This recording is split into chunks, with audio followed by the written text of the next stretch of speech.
saddid lisani wahdi qalbi bihaqqi sayyidina Muhammad sallallahu alaihi wasallam.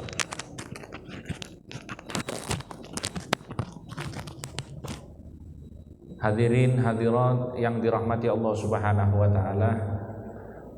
Mudah-mudahan duduknya kita di sini bisa membawa keberkahan untuk kehidupan kita semuanya.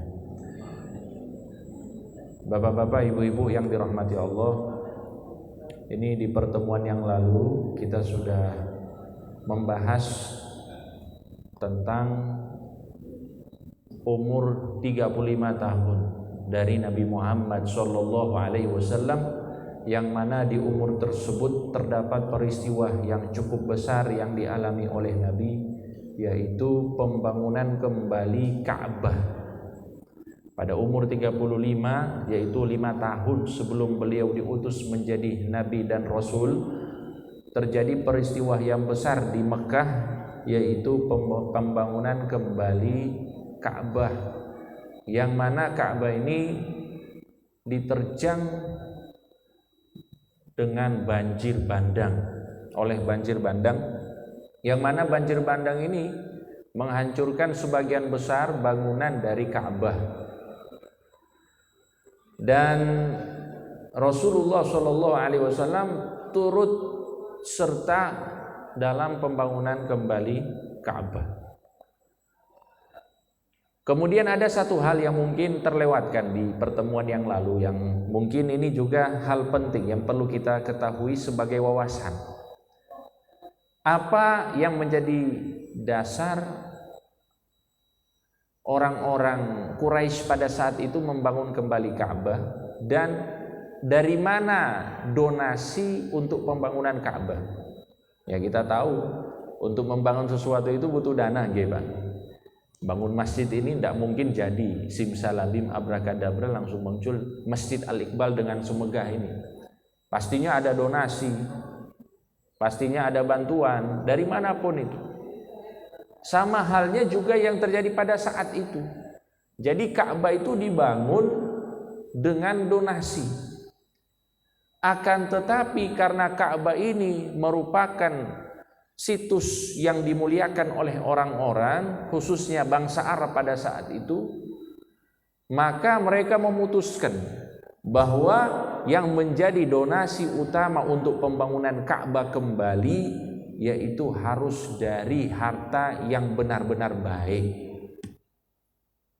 Tidak boleh hasil dari harta yang tidak baik. Misalnya, mohon maaf, seperti pendapatan pelacur. Karena dulu banyak pelacur. Pelacuran itu banyak ya, dari dulu sampai sekarang. Pendapatan pelacur itu tidak boleh didonasikan ke situ. Kemudian harta yang diambil dari transaksi riba juga dilarang.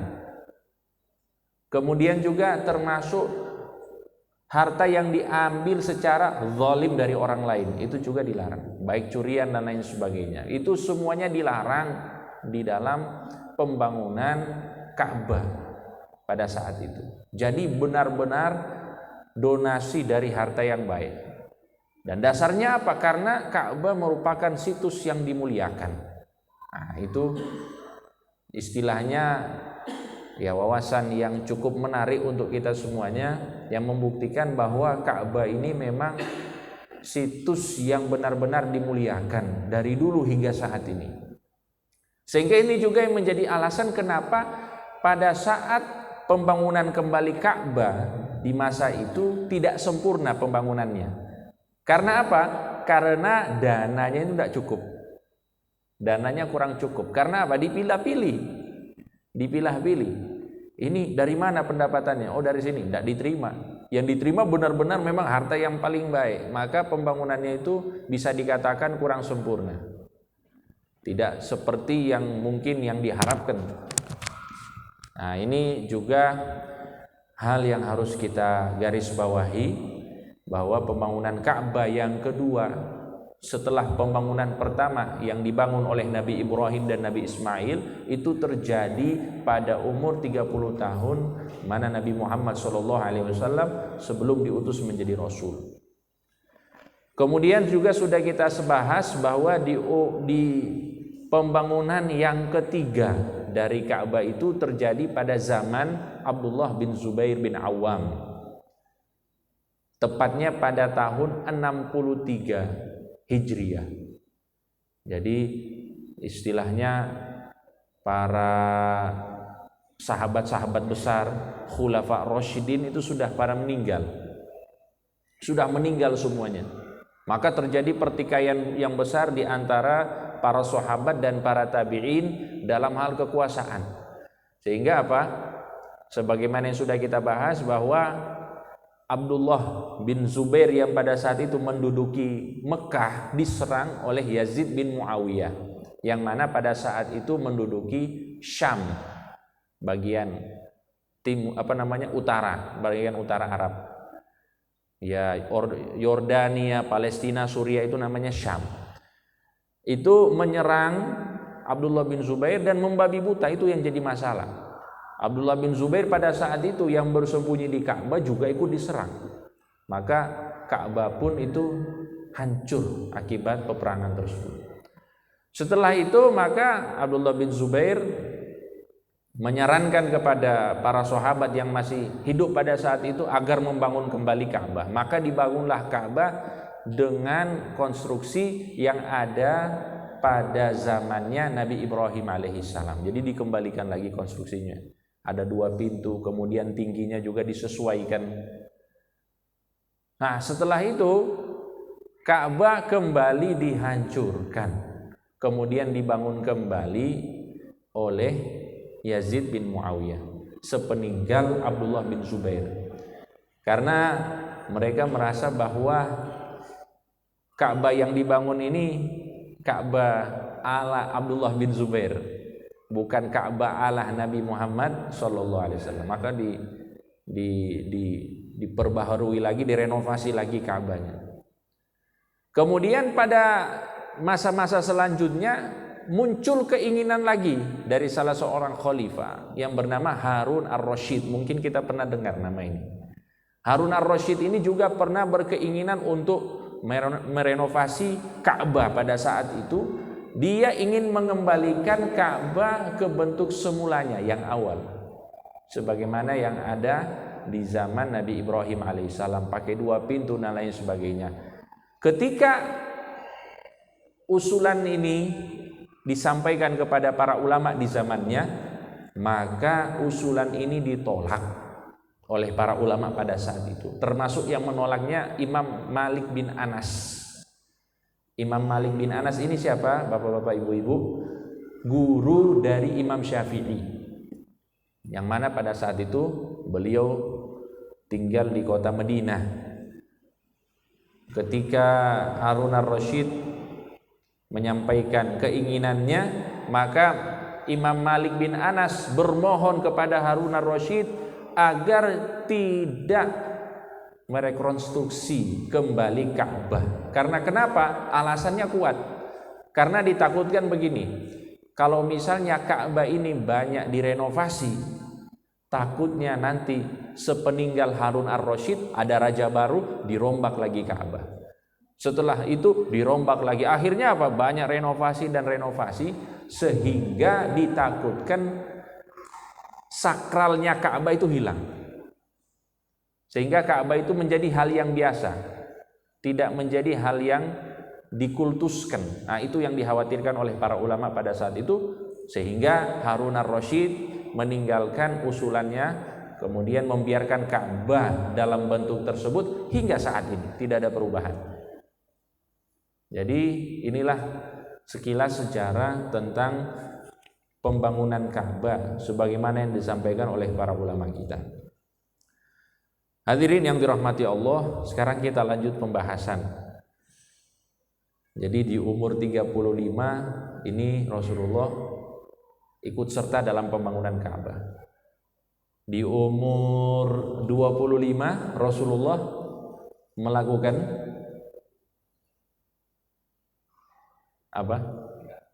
pernikahan dengan Siti Khadijah, dan juga melakukan perdagangan luar negeri lah dengan bekerja sama dengan Siti Khadijah pada tahun yang sama.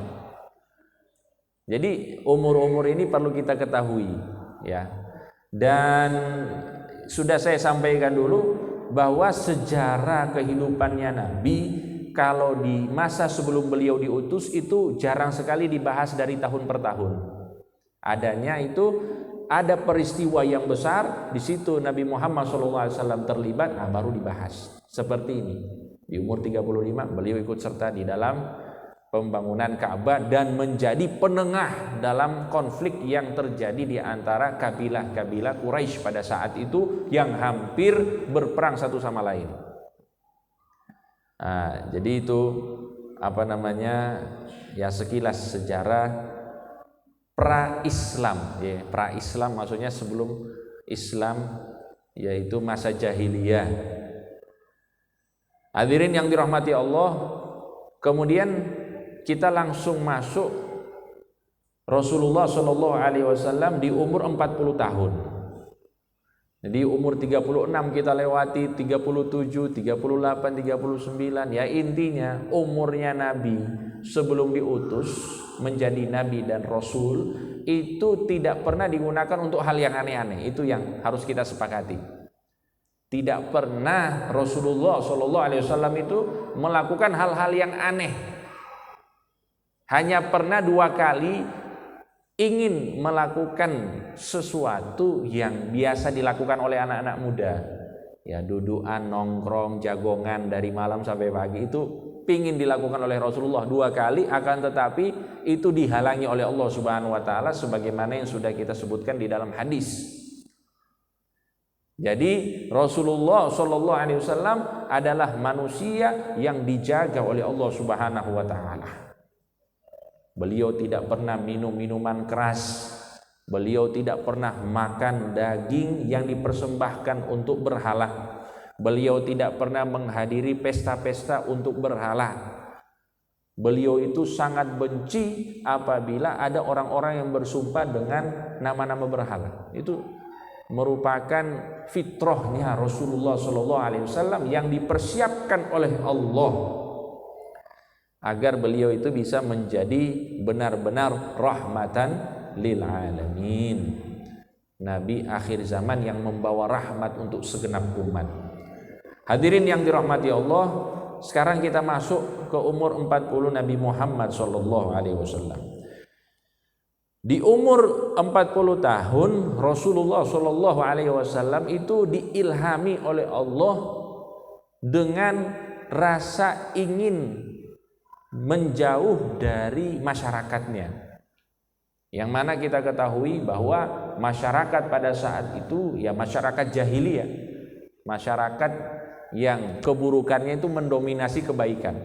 Bukan berarti masa jahiliyah itu tidak ada kebaikan sama sekali, tapi keburukannya mendominasi kebaikan, sehingga Rasulullah SAW itu seperti mendapatkan ilham dari Allah, suka menyendiri, tidak mau istilahnya berinteraksi dengan orang-orang di umur 40 tahun.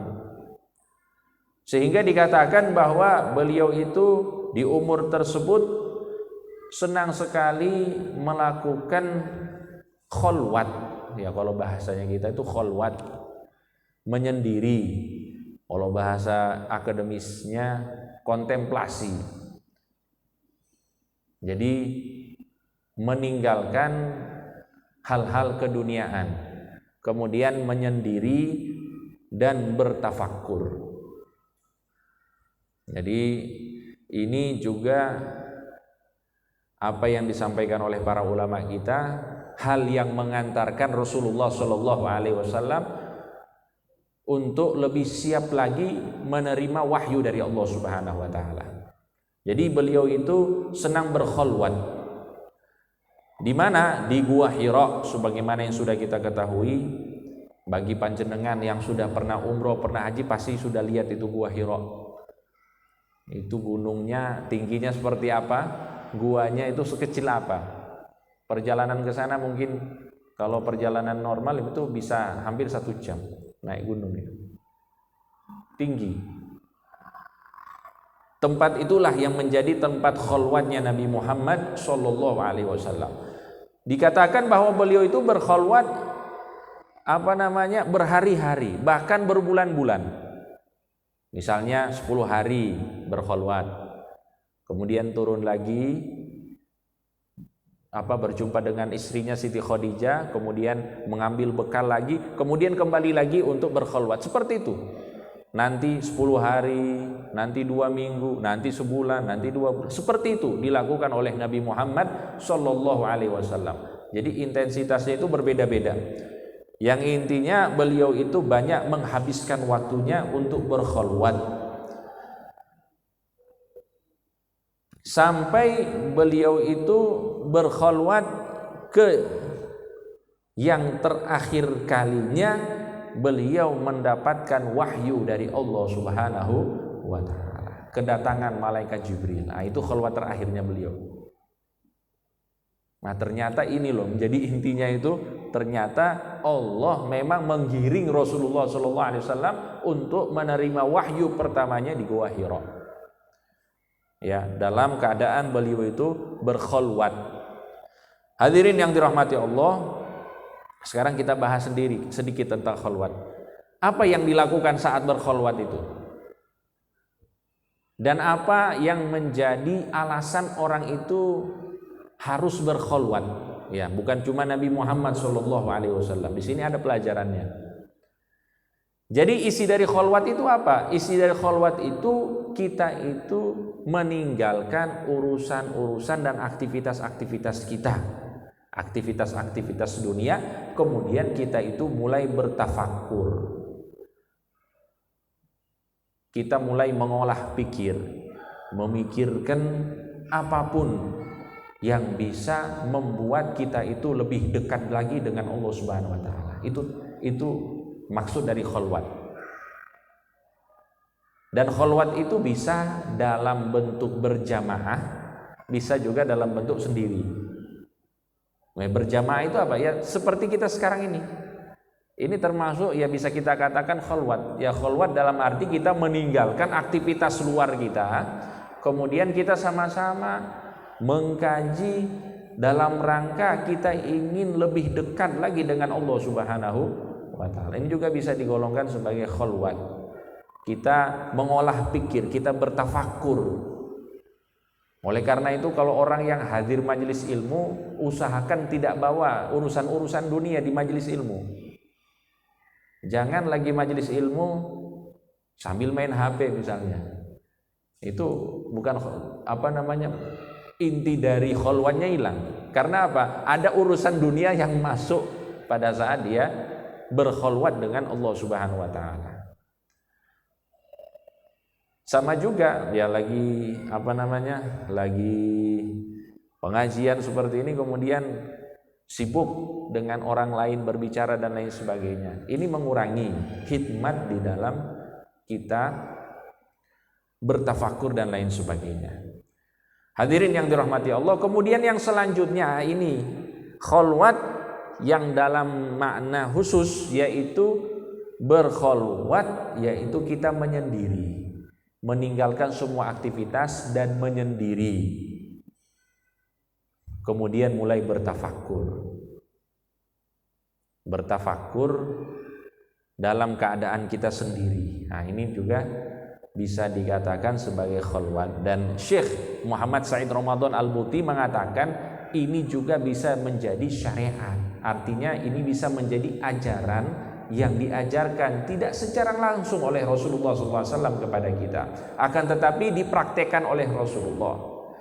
Bahwa orang itu kalau dia memiliki waktu untuk khalwat, menyendiri dengan Tuhannya, bertafakur, maka itu akan lebih mendekatkan dirinya kepada Allah Subhanahu wa taala, dan itu akan lebih membersihkan batinnya dari kotoran-kotoran hati. Kalau bertafakur. Tapi dengan catatan tadi, dia itu benar-benar berkhalwat. Jangan dia kondisinya sendiri tapi HP-nya main. Soalnya ada juga orang yang berkhalwat sendiri, dia sholat tahajud, kemudian dia berdoa, kemudian dia merenungi dirinya, dia merenungi dosa-dosanya, dia merenungi nikmat-nikmat Allah.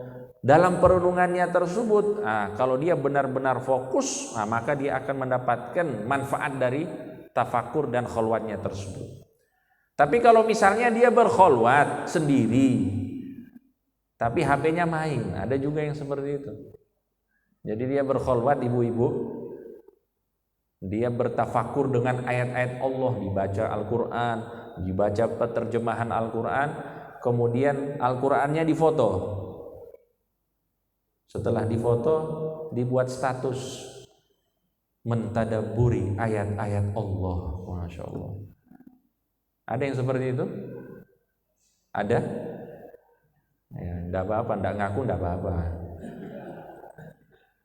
Ada juga misalnya yang di pantai, Masya Allah, difoto, bertafakur dengan ciptaan Allah. Nah, ini ya kalau misalnya kita kaji, itu apakah tafakur atau status? Ya itu status, bukan tafakur namanya.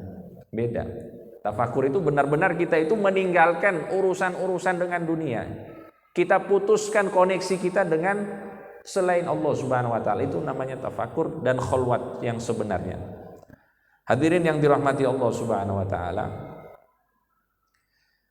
Nah, di sini saya akan ngasih satu faedah insyaallah yang bisa kita tambah sebagai wawasan untuk kita semuanya. Jenis-jenis tafakur. Jenis-jenis tafakur.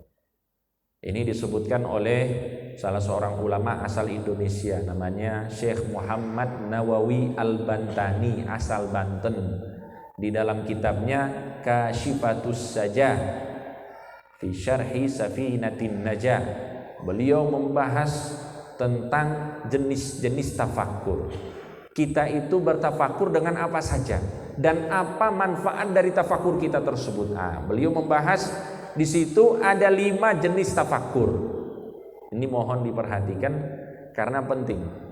Diperhatikan, diresapi, kalau boleh dihafal, dicatat, kemudian diamalkan. Insya Allah manfaatnya besar. Yang pertama, at-tafakkuru fi ayatillah. Bertafakur dengan ayat-ayatnya Allah. Bertafakur dengan ayat-ayatnya Allah. Artinya apa? Buka Al-Quran. Kita buka Al-Quran, kemudian kita baca. Kalau yang tidak bisa bahasa Arab ya baca terjemahannya. Atau misalnya panjenengan hadir majelis tafsir Al-Quran, ustadznya menjelaskan 1, 2, atau 3 ayat tentang apa yang ada di dalam surat, kemudian penjelasan tersebut dibawa, kemudian direnungi. Ini namanya at-tafakkuru fi ayatillah. Bertafakur dengan ayat-ayatnya Allah.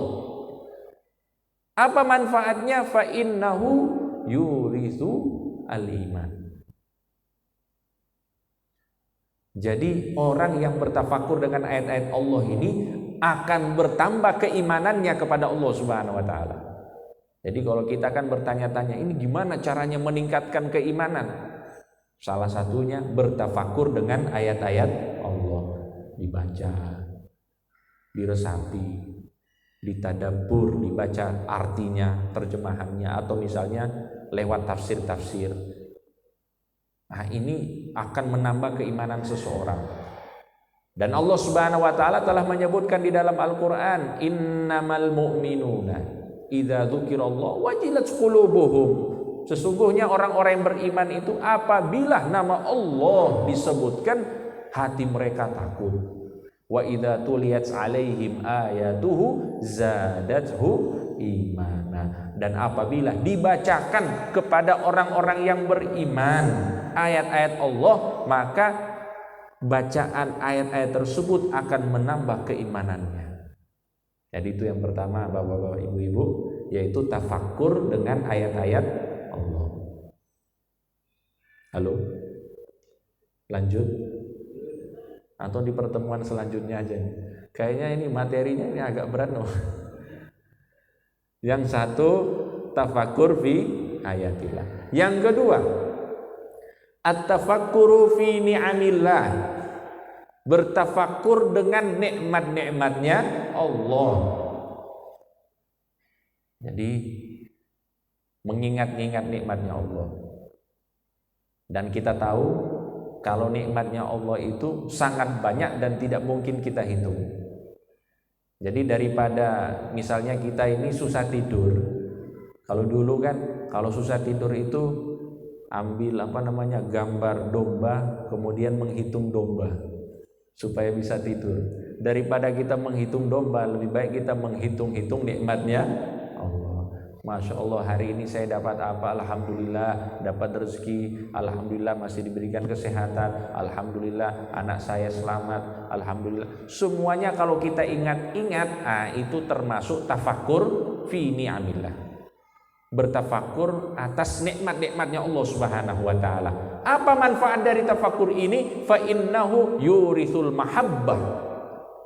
Tafakur jenis ini akan membuat kita lebih cinta kepada Allah Subhanahu wa taala. Ya Allah, saya ini tiap hari maksiat, tapi Allah masih kasih saya nikmat. Masya Allah. Begitu baik Allah Subhanahu wa taala. Ini akan membuat kita lebih cinta kepada Allah. Maka kata para ulama, kalau misalnya ada orang yang tahu aib kita, kemudian aib kita ditutup oleh orang tersebut, maka orang tersebut layak kita jadikan kawan. Karena apa? Aib kita ditutup.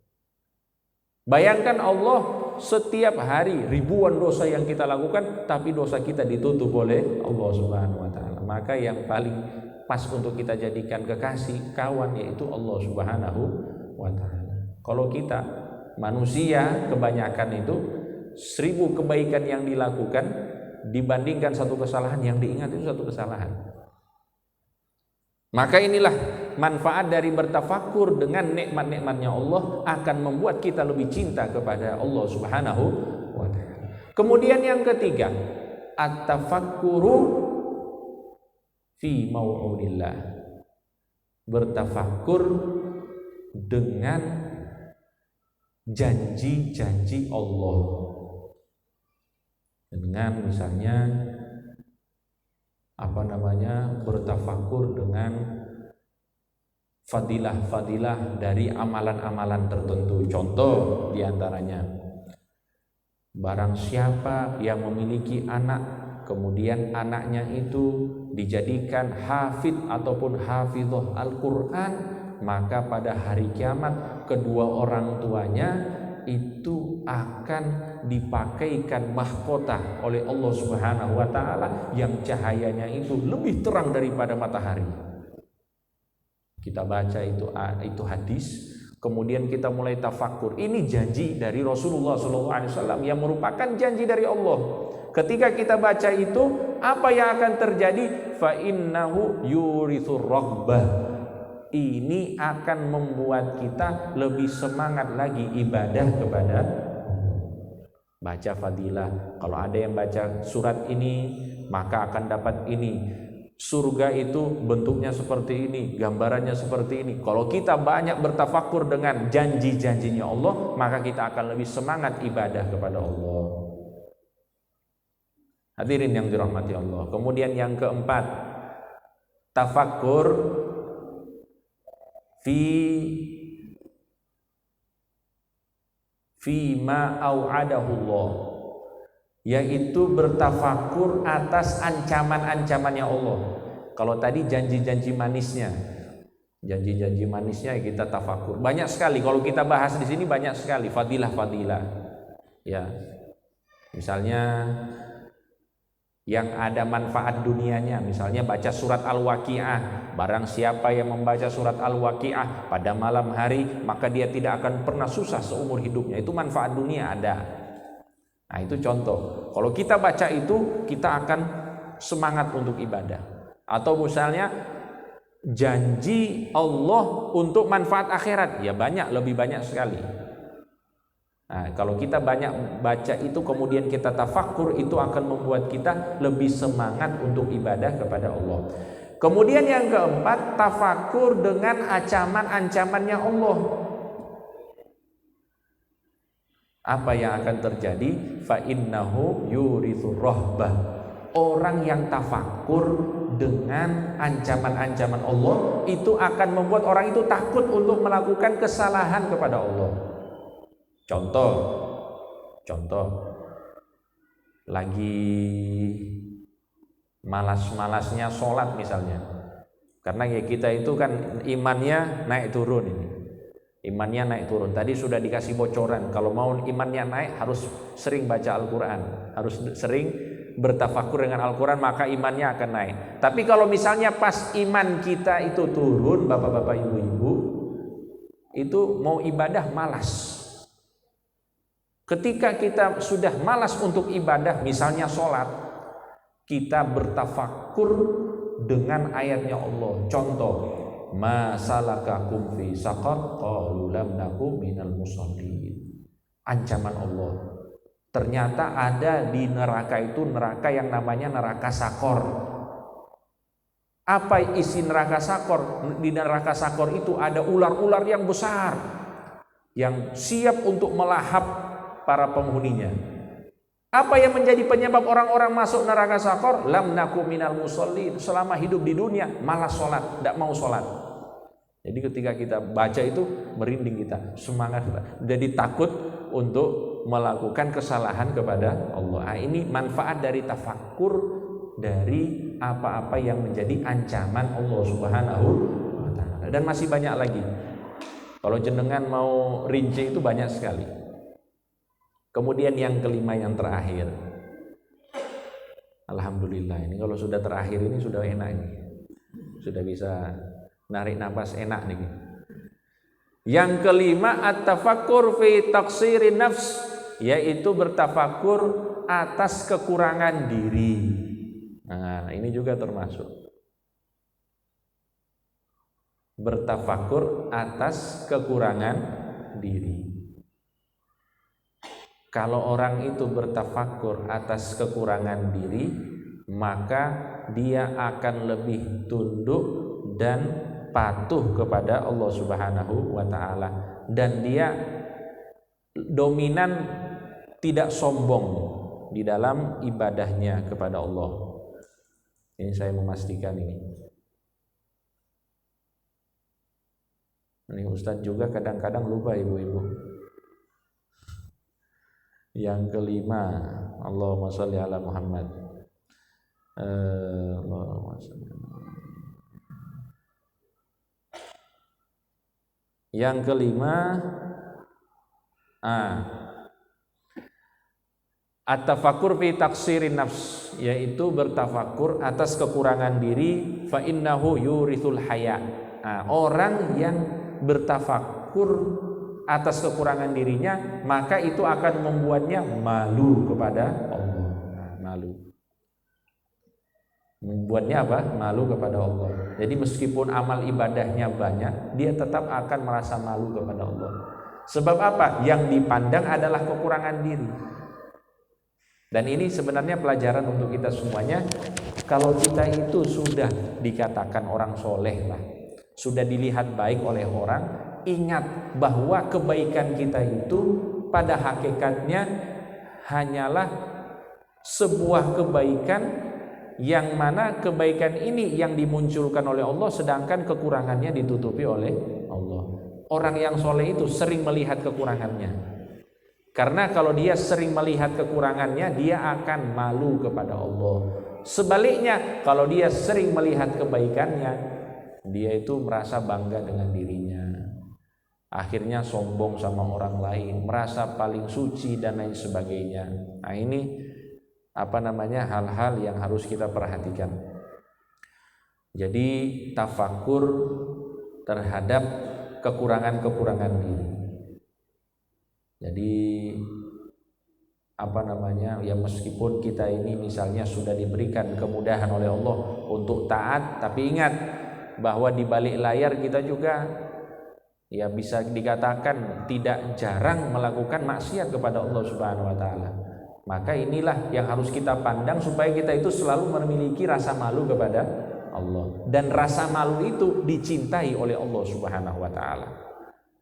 Itu penting sekali. Nah, saya tutup dengan kisahnya Syekh Abdul Qadir Jailani, yang mana Syekh Abdul Qadir Jailani itu beliau pernah ditanyai oleh seorang pemabuk. Mungkin sebagian panjenengan sudah dengar.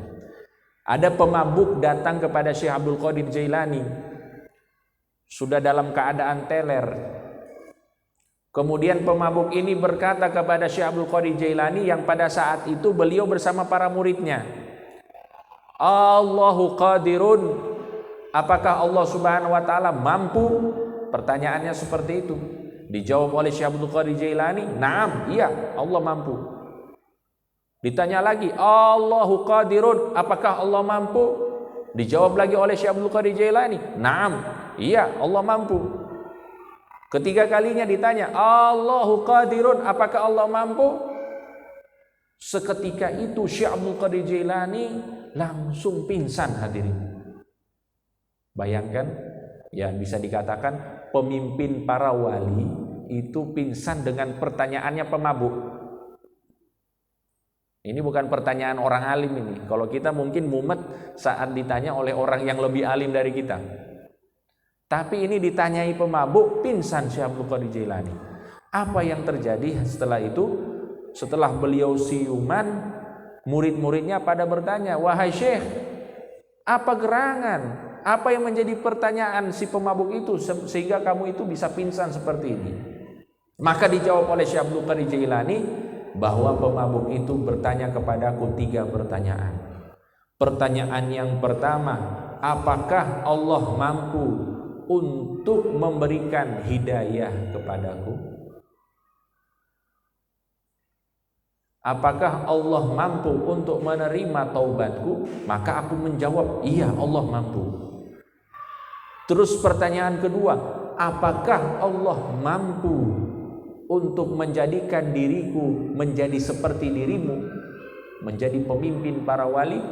Syekh Abdul Qadir jawab, iya, Allah mampu. Pertanyaan yang ketiga, apakah Allah mampu menjadikan dirimu orang soleh, seorang wali, menjadi sepertiku, seorang pemabuk? Maka Syekh Abdul Qadir Jailani langsung apa? Pingsan. Ya iyalah, Allah mampu. Tidak ada yang mustahil bagi Allah. Kok bisa seperti itu? Karena apa? Karena beliau-beliau orang-orang soleh itu melihat kekurangan dirinya dan melihat kemampuan Allah Subhanahu wa ta'ala. Nah, jadi kita itu ketika ditegur, kamu ini seperti ini, disebut aib kita, kesalahan kita, jangan langsung marah. Usahakan itu menjadi introspeksi bagi kita. Melihat keburukan diri itu akan mengantarkan kita menjadi hamba yang malu kepada Allah Subhanahu wa ta'ala. Mudah-mudahan yang sedikit ini manfaat. Wallahu ta'ala alam. Sallallahu ala sayyidina Muhammadin wa ala alihi wa sahbihi wasallam. Walhamdulillahi rabbil alamin. Wassalamualaikum warahmatullahi wabarakatuh.